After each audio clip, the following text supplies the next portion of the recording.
Finally on the road. Took a little bit of time. We had to sort out our heater water pipe issue. That is semi sorted out. It's enough to get going. This is an old man and has done us well so far, but does have achy joints and bones.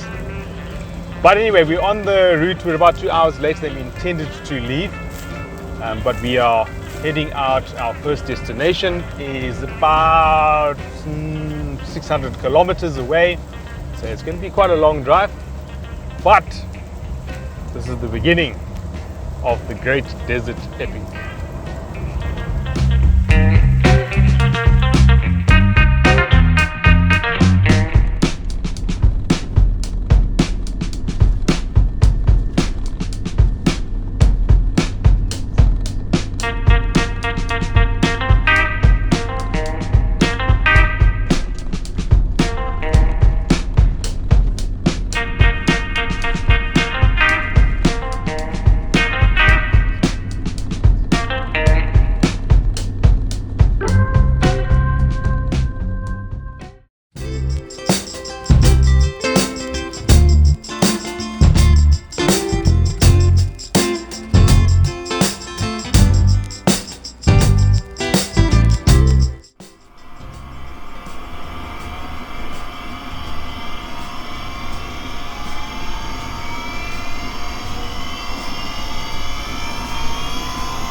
Quick delay this morning. Oxymoron, quick delay. We had a delay this morning. I had work to finish. I thought I'd be on holiday, but no, I had to finish the work quickly. So, finished the work, went to Postnet, got the work out, and now we're on the road to the Kgalagadi National Park. We were supposed to arrive there at 3:30 or before 3:30 to get to the border or to get to border control. However, we're going to get there 5:30. Such is life. Happy to be on the way to the Kgalagadi though, so looking forward to that.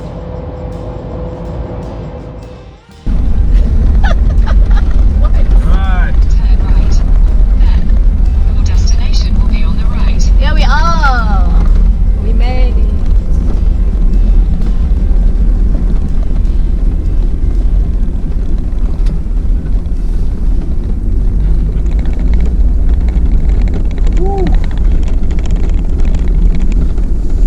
Your destination is on the right.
Great.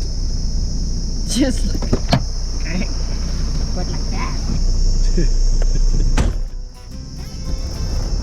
In the Kgalagadi again. Toasting. Toasting hot, yeah. It's really nice. We haven't seen much animals.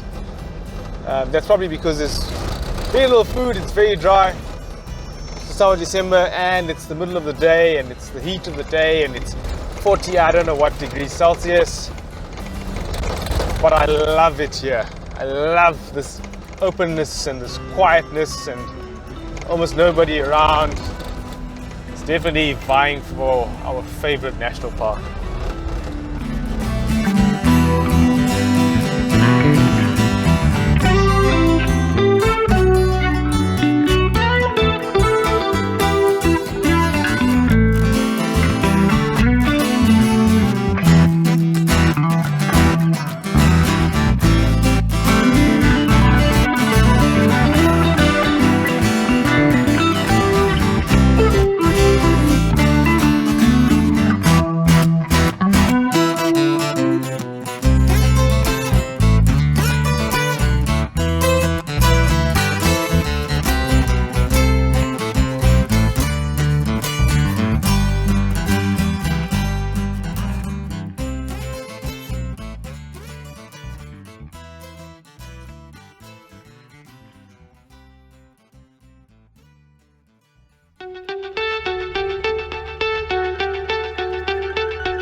So high I'm hypnotized. What's up is down, what's left is right. Chasing stars and holding you. I can't see the end, but we'll see it through.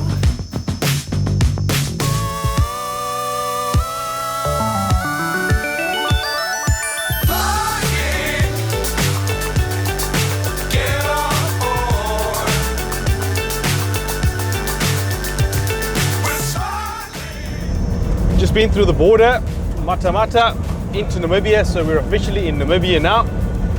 Our next destination is Pt1-Kgalagadi, where we've got to pick up some meat that we've arranged at a butchery there.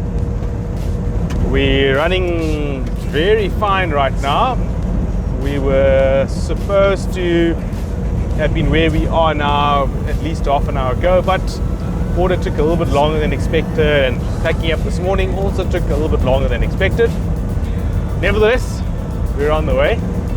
It's a beautiful, hot day. The road is actually really nice so far, dirt road. Namibia is famous for its wonderful dirt roads, which when they are great, they are really fantastic. And when they're not great, then they're not fantastic at all. So it depends on where you are. But this road we are now is really nice. So, trying to get to Pt1-Kgalagadi as quickly as possible and get our meat and then on to Aus. And then just to add, we've been feeling very much in holiday mode, so we haven't done a lot of filming so far. We'll try and improve on that.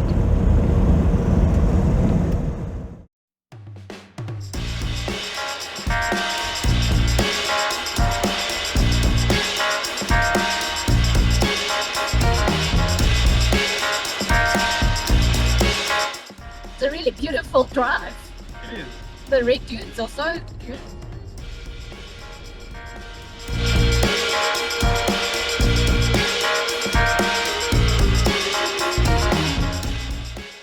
The road's been pretty cool so far, and we're on a concreted road now, and that was great. We were doing some really good time until we got this truck in front of us, and unfortunately now it's basically impossible to overtake because there's such a massive plume of dust behind it, and that dust wake is also going slowly to the driver's side, so the wind's kind of blowing in the direction of the driver's side, so definitely they can see us, we cannot see past them, so whatever speed that truck is doing is now our allotted speed. So I guess that's kind of one of the drawbacks of driving on a surface like this, is that you just cannot, it's impossible to overtake. At times the wind stops going perpendicular and it's still, and then suddenly you find yourself in a massive cloud of dust. So even though this truck is a fair distance away ahead of us, a couple of 100 meters, sometimes you drive into this white haze of dust and you almost can't see anything in front of you. So it does get a little bit hairy in those circumstances, and you can't really foresee them very well. So driving's gotten a little bit stressful all of a sudden.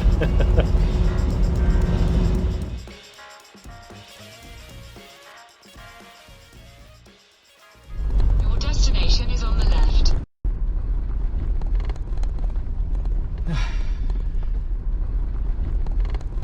Made it with 10 minutes to spare.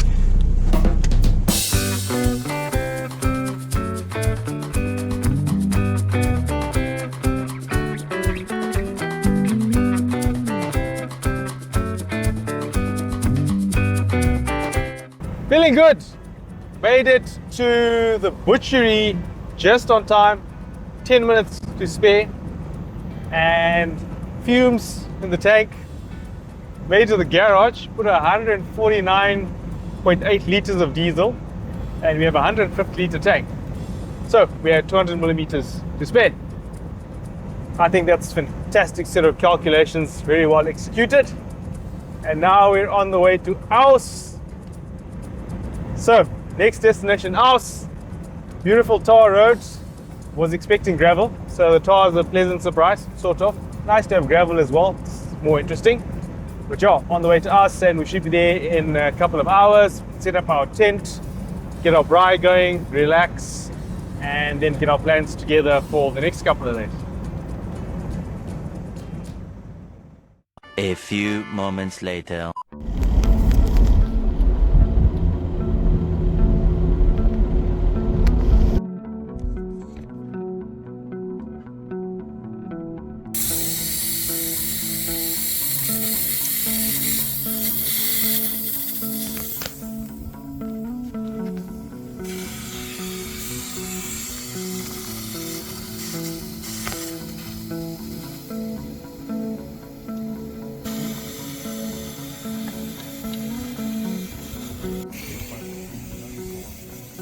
Is that a good or bad thing?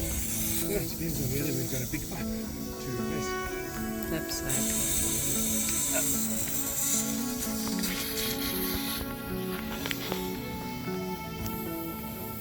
Really see it.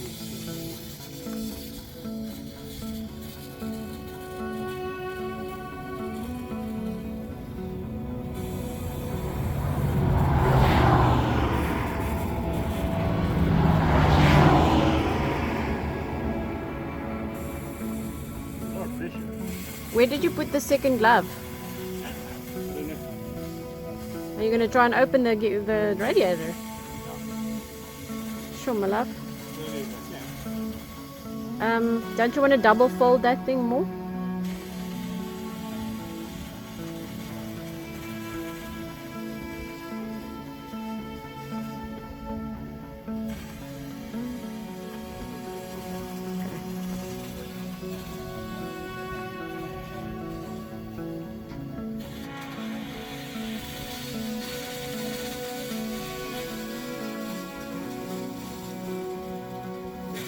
What happened? So why isn't it blasting? Oh.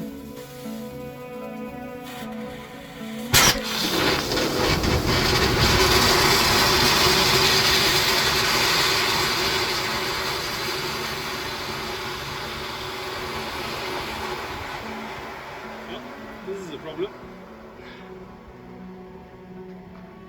Clearly the engine is boiling in a major way. So we're in trouble. We are in trouble.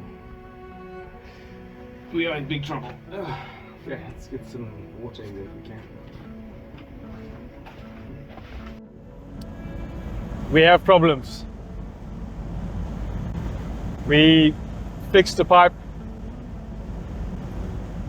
Then another pipe started leaking. Made a plan with that. And now a third hot water pipe is leaking. So we have hot water pipe problems. Car temperature start going up. Fortunately, I've got a little temperature gauge here that's got a temperature detector locked onto the engine block, thermocouple, so you can see the actual temperature of the engine block, and it's been going up. And then we stopped to kind of see what is going on, and could hear this hissing sound. That's how we identified that there's a pipe leaking. So we decided to try and drive on a bit because the block temperature at that stage was still okay, and it just kept creeping up, and it got to 100 degrees Celsius, and we decided, okay, we need to stop and, you know, see if we can cool down and see if there's a plan to make. So that's what we did. We stopped, waited a little bit to try and get some cooling, and all this time here there's steam coming out of the main outlet pipe from the radiator, and it's cooling down very slowly. So we had to kind of make a decision, you know, do we do something drastic and get going? What do we do? So decided to bite the bullet and open the radiator cap with some precautions, obviously, with a nice towel over it. So got a ruined towel. Yeah, then a couple of seconds later we had an eruption of boiling water, but that did allow us to fill the radiator again with cold water. And so far we're running in the sort of upper 80s, which is not too bad. We've only got 30 kilometers to go now to get to us. So if we can get there, I can look at all the spare hoses that I have, and hopefully I've got the right one, the right size, and see if we can make a plan. But we appear to be losing hot water hoses. It's probably time to replace all the hot water hoses. But we can't do that right now because we're just at the start of our trip. So that's going to happen a few weeks from now. We need to limp from place to place and hopefully keep it under control. Hopefully nothing catastrophic happens. Obviously, the main thing is to not blow the head gasket. That's the most important thing. So keep watching the temperature, keep making sure we top off the water, keep checking for leaks to the best of my ability, and keep going. The adventure continues. The show must go on. So, wish us good luck.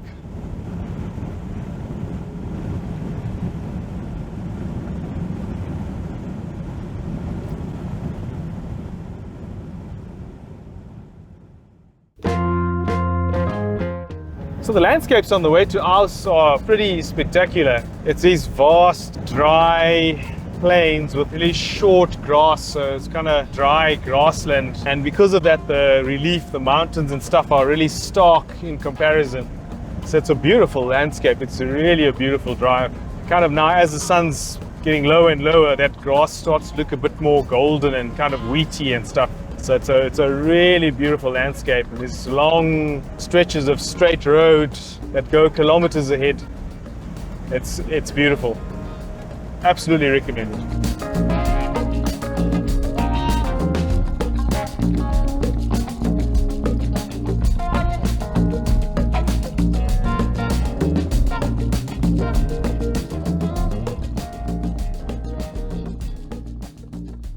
It's been an adventurous day.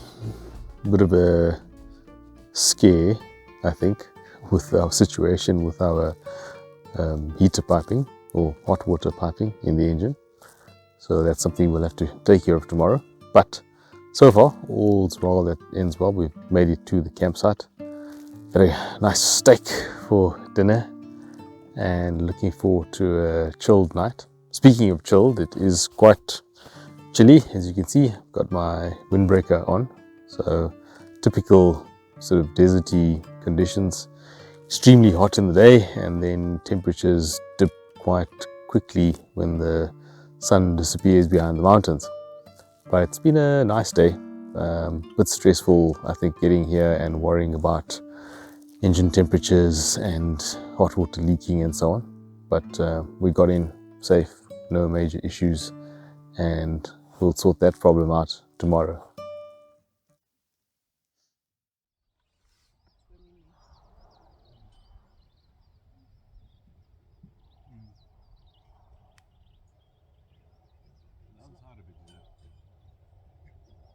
Our main problem is that this massive pipe at the top of the radiator, top radiator pipe, is brittle. If you can hear that, but it's really brittle, and it seems to have ruptured on the underside. Fortunately, I have one of these. So, gonna change that up. There's another smaller hose in there, and I don't know exactly what that's for, but it joins into that main line there. It's a size that I do have, but getting to it looks like that might be a bit of a challenge. But in any case, we can solve the biggest problem. I've also got one for the bottom, but I'm not so keen on this here until I have a look under there and see exactly how that's positioned and whether I'll be able to access it. But good news, got the right pipe, just so happened to be sitting in the back of the car amongst other important hoses, heater hoses, etc. We don't have much signal here, and I don't want to get online, to be honest, but could have potentially identified where to buy one of these as well. But wherever that is going to be far away, because we are in a very small town called Aus in the arid areas of Namibia. Biggest or nearest significant town is Kitmanshoop, and I am not sure that we would actually find a Toyota parts dealer there. Might have to go a bit further. So very happy that I have spares on hand. Rah!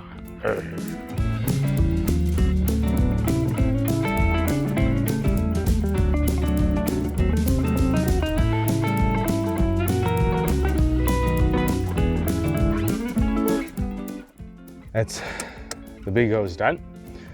There's a smaller hose as well that might also be leaking. I can't really tell, so I'm just going to try and change that as well. So that's quite small. That's about 12 mils or so, 13 mils, half inch, whatever the exact measurement is.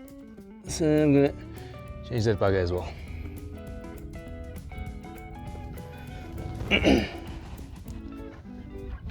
If I can get to it.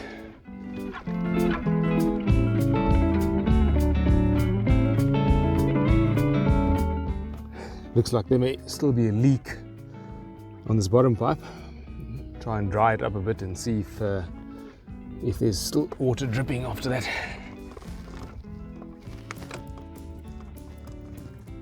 It could also just be water from when I took off the larger pipe.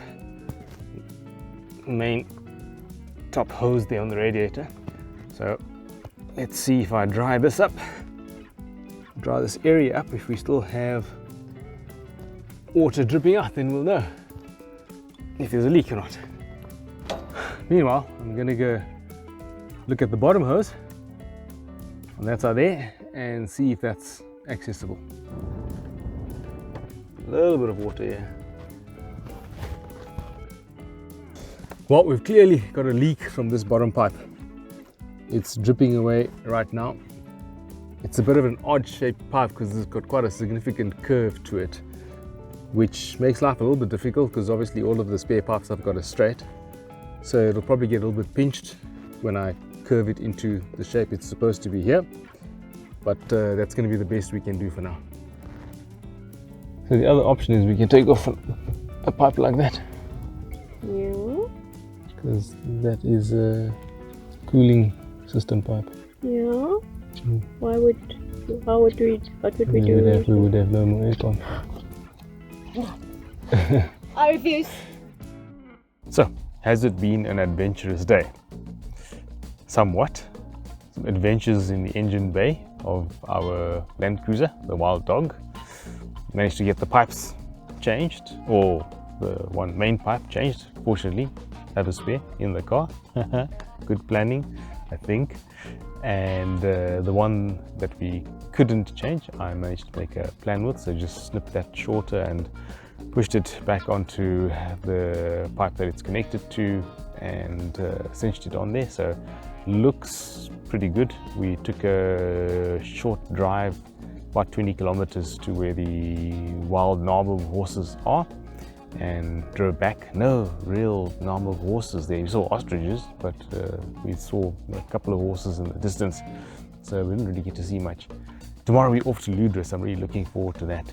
The campsite's great, and there's some quite large rocky mountains here, so some massive rock outcrops, looks like granite or something. It's a beautiful campsite. This Vistas is a really nice place. Definitely recommend it. Tomorrow a bit more adventure, off to Ludritz, off to see the ghost town as well. So yeah, we're going to do some cool stuff tomorrow. Got up early this morning, early for us, and had our breakfast, got the car drive ready, got on the road. We've got to get to Ludritz, have the car seen to, or have someone with a bit more knowledge and skill have a look at the car, tell us what's potentially wrong if there's a problem. We want to see the ghost town as well. There's specific times at which you've got to do tours there, so 9:30 in the morning, 11:30. We're going to quickly pass by there now and just get an understanding of the setup. Then we'll head on to Ludritz, and once we get some feedback on the car, then we can make a call as to what we're going to do exactly. But for now, just enjoying the trip down. It's a beautiful landscape. Sky's completely cloudless as well, and it feels relaxed. Despite the drama with the car, it feels pretty cool. So first time heading into Ludritz, looking forward to seeing what it looks like. We could have camped there. We opted not to, because being on the west coast with all the wind and stuff is not always the most pleasant experience, and we don't have a particular reason to go and camp there in this case. So we've decided then, of course, to camp at Klein Vista, which is quite a couple of 100 k's, well, almost 200 kilometers inland, I think, if I remember my distances correctly. So there's a lot less wind and so on. But I'm looking forward to seeing Ludritz, and I'm looking forward to seeing the sea, ocean, Atlantic Ocean, for the first time in a while. It's about a year actually since I've seen the Atlantic Ocean. So looking forward to that, looking forward to the west coast again.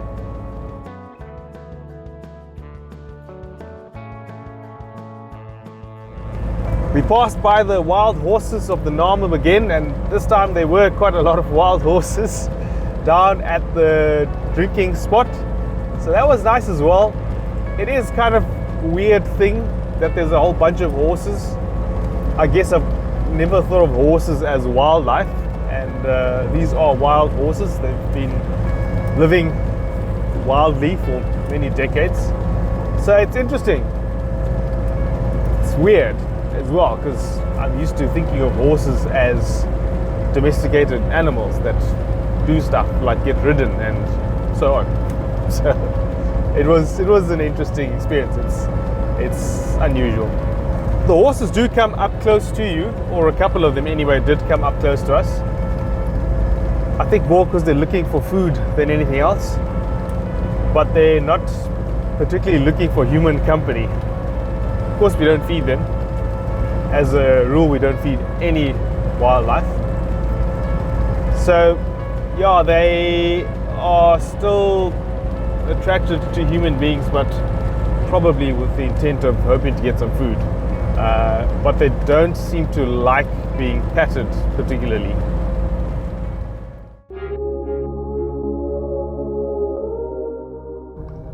So we've arrived at Kgalagadi just in time for the next tour. So we're going to do that straight away, and then head to Ludritz, and then see a man about a Land Cruiser.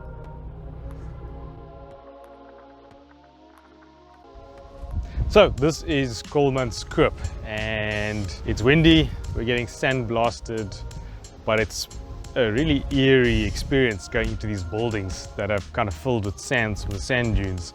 over the last 60 or 70 years odd. You can imagine this is quite a thriving place at some stage because the houses are mansions and they have technology that is pretty epic for that period of time. So they had street lamps in this little town. They had a power station, a coal-fired power station that they got coal from Wales, from the imported coal all the way from the United Kingdom. And that ran the town basically, and the street lamps. And they had a heated swimming pool, can you imagine? So a massive swimming bath that they heated with coal as well. They imported fresh water apparently from Cape Town. So this was a pretty impressive exercise back in the early 20th century. You can imagine that there was a lot of money floating around here from the diamonds, and apparently they picked the diamonds just by crawling along on the sand and finding diamonds by eye. So this is quite something, I think, to behold in its day. So apparently it had a population of about 350 people, and then another 800 people that worked here as well, so about 1,200 people altogether. But it's quite something.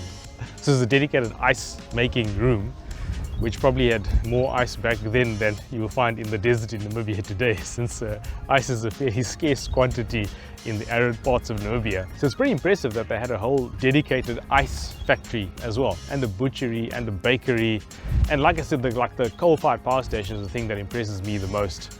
That was, I think, 1.5 megawatts, which at that time was probably quite a substantial electrical power generation station. But yeah, awesome to finally make it to Kgalagadi and to check it out. And like I said, it's quite eerie walking through the buildings that have filled up with sand over time and imagining that at some stage this was a thriving place.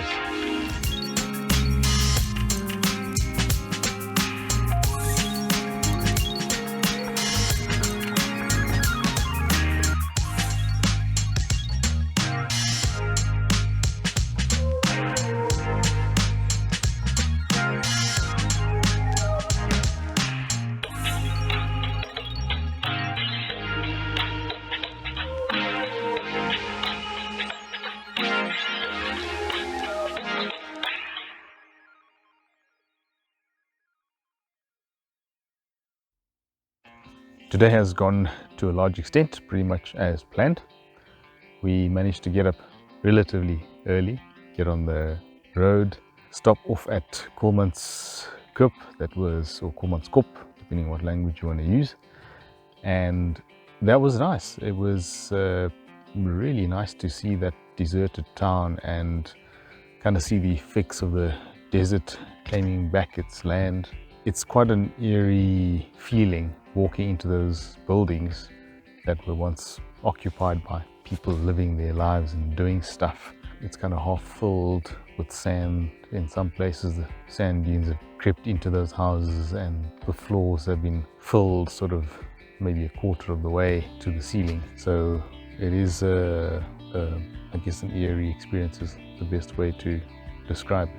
It's also an interesting look into, I suppose, the lives of those people in that town at that time, which must have been something pretty spectacular for its period. Just looking at where the buildings were built and the sort of luxuries that they had on hand. It is obviously, I think, some shockingly high wealth for the time, and that manifests in the stuff that they did. Things like having an ice factory in the middle of the desert in southern Africa. That's quite something to see, as well as a coal-fired electricity power station, amongst other things. So it was a really interesting experience, and it was nice to get a guided tour and understand the history of the place and so on. This ice was then used to distribute among the households of Kgalagadi. And from there we went to Ludritz to have a chat with a man about a Land Cruiser and basically get some expert advice on the situation with our Land Cruiser. Your destination is on the right. Here we go.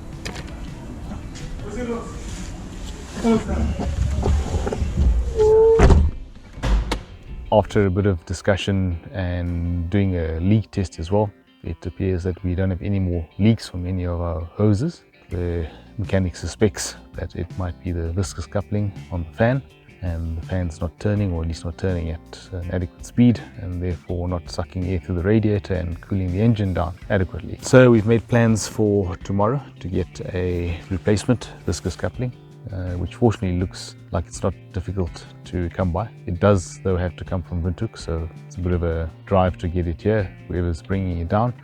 But the arrangements have been made, so tomorrow we'll have to get up, pack up, get going, see if we can get that viscous coupling exchanged. It shouldn't be a very big job, provided the parts available. Basically maybe, I suppose, an hour to unbolt the fan and take off the coupling and insert a new one and put the fan back. Of course, in reality, these things are never that simple. There's always unforeseen stuff that needs to be further unbolted and more parts that need to be taken out to get access to things. But we'll see how it goes tomorrow. Hopefully that'll be a pretty straightforward exercise. And then from there we are off to our next destination. So looking forward to that trip as well. That road is apparently one of the most scenic roads in Namibia. So we'll see that for ourselves tomorrow.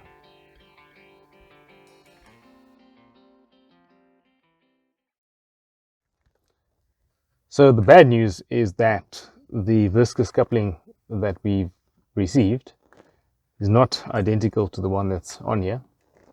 Specifically the way that it bolts onto the fan. And I don't want to take all this off, the cowling, the batteries, etc., battery housing and so on, and then still not be able to fix the problem. Alternatively, if I take all that off, I might have to drill holes in the fan so that we can fit the new viscous coupling on. It might work, but then also we've got to have nuts for it, because it doesn't have any nuts where those fit on, which I'm not sure we have, but we probably could find or make a plan. So I'm going to put everything back, and I guess we're going to maybe just limp along. You know, we haven't had a crisis yet, not a real crisis. And I'll also try and wedge something between the shaft, pulley shaft, and the viscous coupling itself, so that the fan's always rotating with the engine. I hope that works. Don't know a lot about viscous couplings, as you might have figured by now. So, how to become a bush mechanic for just a couple of 100,000 rand. Buy an old Land Cruiser, have various frustrations on your holidays, fix those frustrations, and you could be just like me.